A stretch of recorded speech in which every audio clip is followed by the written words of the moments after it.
Sa mga nagpaplano ng kanilang bakasyon, doble ingat po sa mga nag-aalok ng sobrang murang bakasyonan online. Baka scam yan. Ang tips ng pulisya para hindi maloko, alamin sa aking pagtutok. Summer is waving and the beach is calling. Kaya naman si Leslie heto't excited na sa bagong resort sa Batangas na target nilang puntahan ng kanyang mga kaibigan. At tulad ng marami sa atin, ang mga bakasyong ganito talagang pinag-iipunan ni na Leslie. Kaya naman masinsin sila kung mag-research at magplano. Isa sa mga paraan nila ng mga kaibigan para matiyak na sulit ang gasto sa bakasyon ang pag-check sa mga review at comments sa napupuso ang destinasyon. We read comments kasi sa isang post.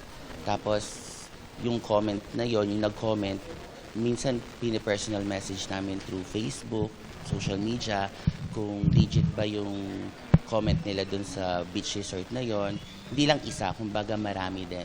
Very good yung ganyang pag-iimbestiga kung legit ang bakasyon ng pupuntahan ayon sa PNP Anti-Cybercrime Division. Lalo't ngayong magsa-summer na at paparating na rin ang Semana Santa, inaasahang dadami pa ang nauusong vacation scam. Yung tinatawag po nating vacation or accommodation scam po ay karaniwang ginagawa po ng mga cybercriminal sa pamamagitan po ng pag-post ng mga fake staycation or resort offers po. Sa unang 2 buwan pa lang ng taon, 29 na reklamo na ang natanggap ng PNP-ACG mula sa mga na-scam ng peking accommodation at staycation offer online. Ilang mga red flag ika nga o mga senyales sa maaring scam ang isang alok na accommodation kung ito'y too good to be true o di hamak na mas mura kumpara sa mga kahalintulad na resort.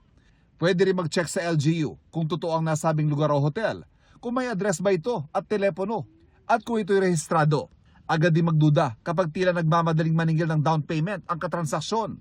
I-check din ang mga larawang ginagamit na pang-akit dahil maaring peke o nakaw na larawan lang yan mula sa ibang website. Sakali namang mabiktima, payo ng PNP-ACG. Mahalaga pong itago natin lahat ng evidence po, tulad ng screenshots ng conversation, resibo ng bayad, account details po ng scammer po, at yung mga link ng pages po or mismong account po na ginamit ng scammer po.